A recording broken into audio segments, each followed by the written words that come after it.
सभी साथियों का एक बार फिर से YouTube चैनल पे बहुत बहुत स्वागत है।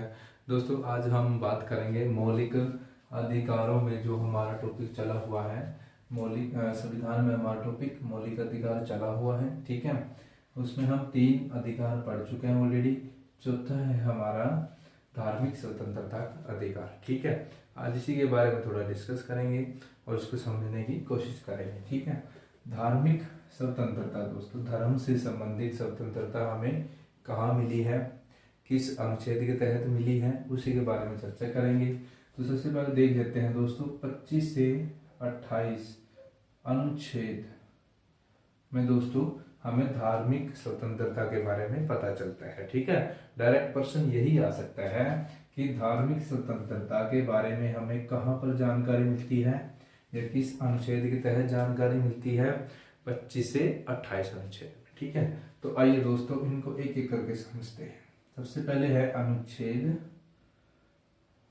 25, ठीक है दोस्तों। अनुच्छेद 25 हमें क्या बताता है कि हम किसी भी धर्म को मान सकते हैं, प्रचार कर सकते हैं उसका, और उसके व्यवहार और आचरण में भाग ले सकते हैं, ठीक है। यानी कि उस धर्म के हिसाब से चल सकते हैं, ठीक है। तो हम यहाँ पे लिखते हैं किसी भी धर्म को मानना,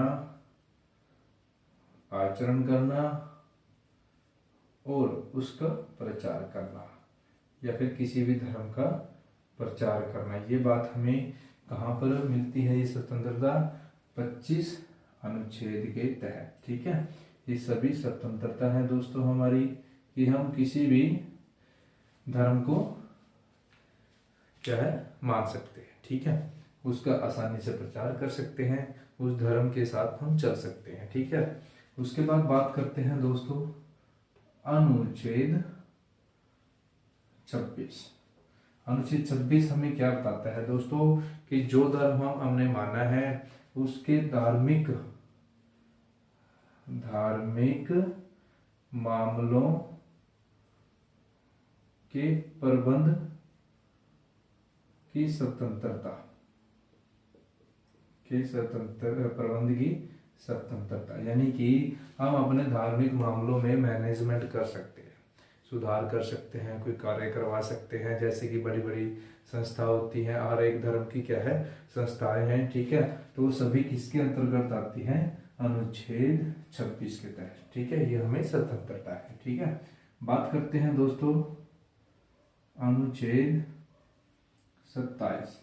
अनुच्छेद 27 हमें क्या बताता है कि जैसे कि बड़े बड़े लोग हैं, उद्योगपति हैं हमारे, वो क्या करते हैं धर्म के मामलों में बहुत सारा दान देते हैं, ठीक है। धर्म को लेकर दान करते हैं, तो उनके करों में क्या है छूट हमें दी जाती है दोस्तों, ठीक है। तो करों में छूट, अगर प्रश्न आएगी कर आरोपण की छूट हमें कहाँ मिली है, तो 27 अनुच्छेद में, ठीक है। अगर कोई व्यक्ति बड़ी मात्रा में क्या है दान करता है, ठीक है, तो उसको छूट दी जाएगी, ठीक है, करों में। तो ये लिखा हुआ है 27 अनुच्छेद में, ठीक है। बात करते हैं दोस्तों 28 की। 28 अनुच्छेद हमें बताता है कि कुछ विशेष परिस्थितियों में, जैसे वो कोई शिक्षा से संबंधित है, धार्मिक से संबंधित है, हम उसमें क्या है उपासना कर सकते हैं, भाग ले सकते हैं, ठीक है। उपासना में भाग ले सकते हैं, ठीक है। प्रोग्रामों में भाग ले सकते हैं, समारोह में क्या है भाग ले सकते हैं। यह अधिकार हमें कहाँ पर मिलता है, अनुच्छेद 28 में, कि हम अपने धर्म के मामलों में क्या है भाग ले सकते हैं, समारोह में भाग ले सकते हैं, ठीक है दोस्तों।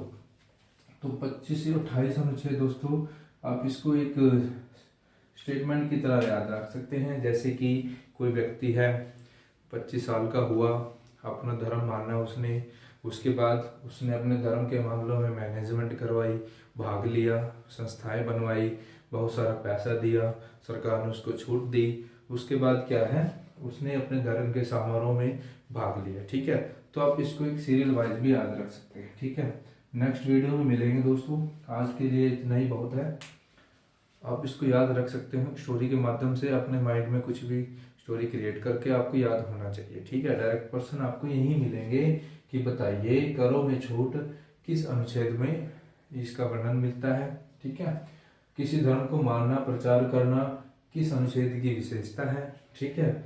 या फिर बोलने आपको आ जाएगी धर्म मामलों के प्रबंध की स्वतंत्रता हमें किस अनुच्छेद के तहत दी गई है, अनुच्छेद 26।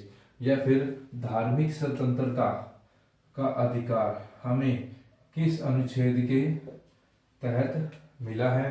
25 से 28 अगर डायरेक्ट आपको दोनों मिले दोनों लगा लीजिए, आपको 25 मिले 25 या 28 में से कोई भी मिले आप एक भी टिक कर सकते हो आराम से। ठीक है दोस्तों, और मिलते हैं नेक्स्ट वीडियो मिलते हैं दोस्तों। ठीक है, और वीडियो अच्छी लगी है या फिर पिछली वीडियो आपने देखी है वो अच्छी लग रही है तो लाइक कीजिए, और चैनल पे नए हैं तो सब्सक्राइब कीजिए चैनल को। बहुत बहुत धन्यवाद। जय हिंद।